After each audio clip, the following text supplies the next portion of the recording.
बीती यादों से नाता सहेजना सीखा। भूषण ज्वेलर्स, अनमोल रिश्तों के लिए। लखनपाल जी, जैसे आपने ये बड़ी अच्छी विस्तृत बात की है और एक व्यक्तिगत जो बात है उसकी तरह ही हम चल रहे हैं चर्चा को लेकर। स्वास्थ्य सुविधाओं को लेकर वाकई में ही आज बड़सर का जो सराउंडिंग एरिया है, या मैं पूरे हिमाचल की भी बात करूं, मैं अभी अगर पर्टिकुलर हमीरपुर को भी पकड़ता हूं, एक बड़सर को, क्योंकि मैं आपसे इसलिए बात कर रहा हूं कि आप विधायक हैं यहाँ के, बहुत ही निराशाजनक सी एक टिप्पणियां रहती हैं। लोगों को जो सुविधाएं चाहिए स्वास्थ्य में वो नहीं मिल पा रही हैं, वो चाहे आप विधायक हैं, चाहे वो बलदेव जी रहे या वटेवर जो भी रहा। किस तरह से हम लोगों को अब इस पे योजना बनानी चाहिए और क्या क्या चीजें ऐसी करनी चाहिए ताकि हमारे जो लोग हैं, जो हमारी माताएं बहनें किसी वजह से छोटी सी बात से इस दुनिया को छोड़ के चली जाती हैं, या जो लोग हैं, किस तरह से आप लोग आगे ये प्लानिंग्स करने की प्लान कर रहे हैं कि यहाँ को स्वास्थ्य जो सुविधाएं हैं वो इतनी सुदृढ़ हो कि लोग सुरक्षित हो जाएं? रमेश जी, बहुत ही अहम सवाल है। इसमें मैं कोई राजनीति की बात नहीं करूँगा। जी बिल्कुल। क्योंकि और ये कोई बेमानी सी बात होगी अगर मैं कोई राजनीति की बात जी बिल्कुल। प्रयास मेरी तरफ से भी बहुत रहे जी। बलदेव शर्मा जी ने भी बहुत प्रयास किए होंगे, मंजीत डोगरा जी ने भी बहुत प्रयास किए होंगे जी। उससे पहले रामरतन शर्मा जी विधायक रहे, उन्होंने भी किए होंगे, सभी कर मेरे चाचा जी एमएलए रहे, उन्होंने भी किए होंगे जी। और भी जितने विधायक यहाँ रहे सबने किए होंगे अपने अपनी सामर्थ्य के अनुसार। बिल्कुल। सबसे बड़ी बात क्या है कि हमारा एक जो छोटा पहाड़ी प्रदेश है जी, और यहाँ पर जो एक जो मतलब सेंट्रलाइजेशन ऑफ पावर की बात मैं करना चाहूँगा जी। जब तक आप एक विजन के साथ नहीं चलेंगे, होता क्या है, अब मैं टिप्पर में चला जाता हूँ जी, और टिप्पर के लोग वहाँ मेरा खूब स्वागत करते हैं, ढोल नगाड़े बजाते हैं, हार पहनाते हैं, काजू बादाम खिलाते हैं और फिर डिमांड कर देते हैं कि यहाँ पीएससी खोलो जी। अब हमारे दिमाग में आता है कि यार चलो ये लोगों को पीएससी अगर यहाँ खुल जाए तो कुछ इसका लाभ मिल जाएगा, सुविधा मिल जाएगा जी। लेकिन मेरा जो अपना व्यक्तिगत मानना है, बहुत ज़्यादा पीएससी खोलने से कोई स्वास्थ्य सुविधाएं नहीं मिल सकती। यस। मैंने अपनी सरकार के समय में भी माननीय मुख्यमंत्री वीरभद्र सिंह जी से उनको मैंने कहा था जी कि मुख्यमंत्री महोदय, हमें अपने विधानसभा क्षेत्र में 2 या 3 एक सिविल हॉस्पिटल और 2 कम्युनिटी हेल्थ सेंटर इस तरीके से सुदृढ़ करने चाहिए कि लोगों को कहीं बाहर जाने की जरूरत ना पड़े। बिल्कुल। आप सब हेल्थ सेंटर खोलिए, अच्छी बात है, क्योंकि वहाँ पर उनको एकदम से तुरंत स्वास्थ्य सुविधा मिल जाएगी घर द्वार में। लेकिन जहाँ तक पीएससी की बात है, आप पीएससी खोल देते हैं, करोड़ रुपया 2-3 करोड़ रुपए की बिल्डिंग बनती है, आपके पास वहाँ डॉक्टर नहीं होता, फार्मासिस्ट नहीं होता, लैब टेक्नीशियन नहीं होता, वहाँ कोई एक्सरे की मशीन नहीं लगा पाते, फिर उस पीएससी को बनाने का फायदा क्या है? तो मैंने उनको ये कि आप 100 बिस्तरों वाले 3 हॉस्पिटल विधानसभा क्षेत्र में अच्छे बना दो, जिसमें एम्बुलेंसेस भी हो जी, सिटी स्कैन भी हो, अल्ट्रासाउंड भी हो, एक्सरे की मशीन भी हो, लैब टेक्नीशियन भी हो, टेक्नीशियन भी हो, रेडियोलॉजिस्ट भी हो, गायनेकोलॉजिस्ट भी हो, सारे डॉक्टर्स हों वहाँ पे, ताकि लोगों को एक छत के नीचे सारी सुविधाएं मिलें। बिल्कुल। और इससे क्या होगा कि तो सरकार का पैसा बचेगा और जगह जगह आपको स्टाफ नहीं रखना पड़ेगा जी। जितना आप स्टाफ को फैला देंगे, स्टाफ ही नहीं होता है। बिल्कुल। सुविधा तो अब तब देंगे, बिल्डिंग ने थोड़ा सुविधा देनी है, सुविधा तो तब मिलेगी जब वहाँ पे उपकरण होंगे। डॉक्टर भी अपना जो उसके अंदर प्रतिभा है उसको तभी दिखा पाएगा अगर उसको वहाँ उपकरण मिलेंगे जी। बिल्कुल।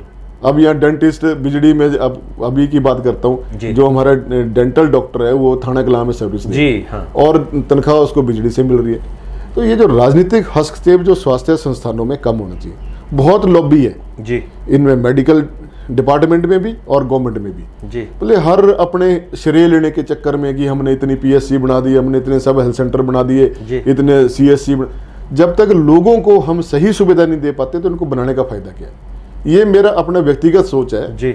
हो सकता है कि कुछ लोग इसको डिफर करते हो, लेकिन ये जो वोटों की राजनीति के साथ हम हर चीज को जोड़ देते हैं, इससे नुकसान हो रहा है जी। इसका नुकसान ये हो रहा है कि लोगों को लाभ नहीं मिल रहा है। हमें भी सुनने को मिलता है, हम जब गांव में जाते हैं, किसी के हॉस्पिटल में मृत्यु हो जाती है जी, तो वो लोग पता नहीं क्या क्या हमें कमेंट कर देते हैं, या आजकल सोशल मीडिया के माध्यम से भी बहुत से कमेंट सुनने को मिलते हैं, तो अपने को भी अटपटा लगता है। हम आज 21वीं सदी में जा रहे हैं और इतने हमारा डेवलप ये डिस्ट्रिक्ट है, कहाँ पहले पिछड़ा होता था, आज लोगों ने अपनी मेहनत से इसको सजाया संवारा है। बिल्कुल। तो यहाँ पर साफ स्वास्थ्य सुविधाएं होनी चाहिए। हमारा मेडिकल कॉलेज हमीरपुर में अभी वो नाम मेडिकल कॉलेज है, ना तो वो जोनल हॉस्पिटल है जी, वहाँ तो पीएससी से भी बदतर हालत होती है।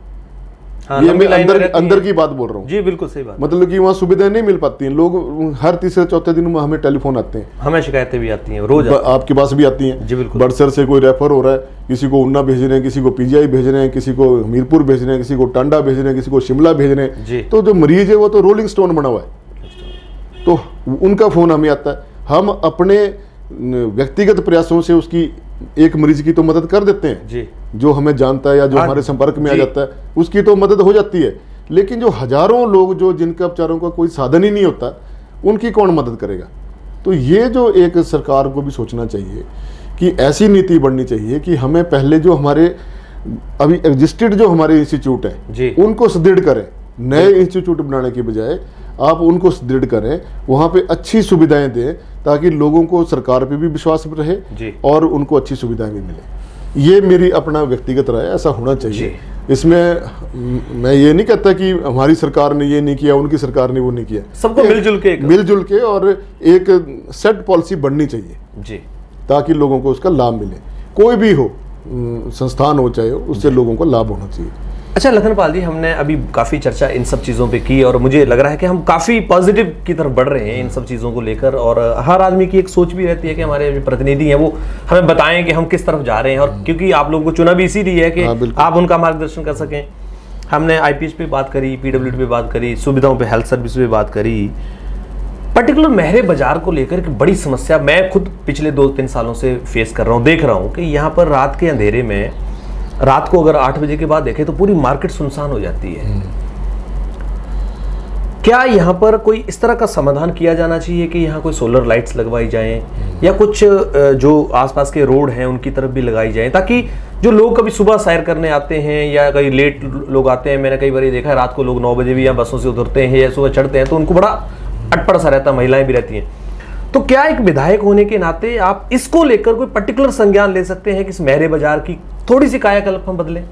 बहुत अच्छी आपने राय रखी है और मैं आपकी इस राय से पूरी तरह से सहमत हूँ जी।